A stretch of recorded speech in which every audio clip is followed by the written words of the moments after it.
feeling the need to amend kind of what I closed with in the last video. I think that there's a lot of value in both approaches. I myself benefited greatly from the very intense direct approach to two things. I was talking about diet as an example. I moved from being an omnivore directly into being a raw vegan. I did a week trial immediately, and the results of that were, tremendous for me, really huge. And then I was totally plant-based for a year or something like that. I don't know, a year and a half. I think I was like 90% plant-based for the first year and then totally for another year. And I still mostly am. So I believe that both approaches are important. I've become less and less hardline with myself, and that's probably why I'm such an advocate now for easier transitions for people into all the new things that are coming, just from a more compassionate, heartfelt approach. But that's not to say that pushing a more intense route or taking one is a bad thing at all. It's not.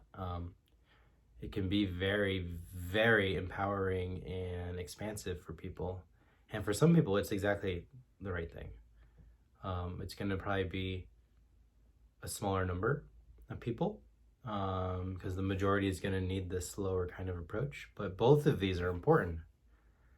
They're both totally important. They both have to happen at the same time. I wouldn't be who I am now without that direct, intense approach where you go from one thing into a totally different thing like in a single day. Some people are built for changing like that, and some people aren't. And so I think that's the real area of compassion, is seeing that both those things are necessary for this transition, and to try not to get fixated on either one. I think we can paint ourselves into a corner when we judge one of these things as better and as the right thing, right? Or the way things should be, or the way we need to do it. They're both important. They're both valuable. They both play a role in this unfolding reality.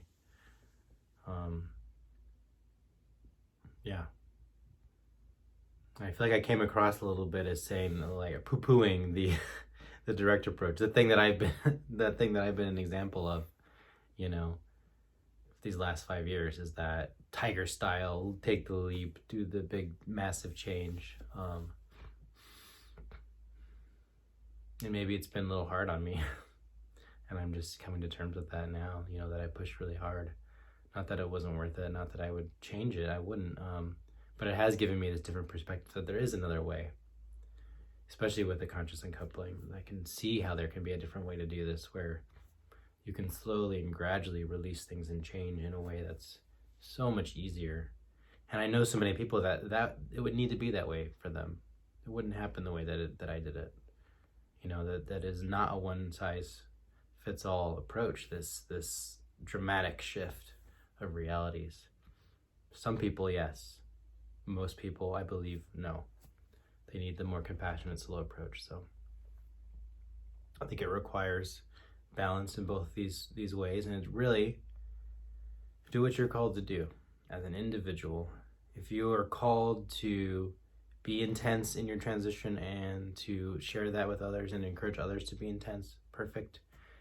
If you're intense yourself and now you feel like being compassionate like me, great. Like, whatever the combination, if you've been someone that's changed slowly and you want to share that with others, awesome too. I think the most important thing is just to follow your inner guidance, which is the feminine. Follow that, listen to it, and then use your masculine to execute on what it's telling you.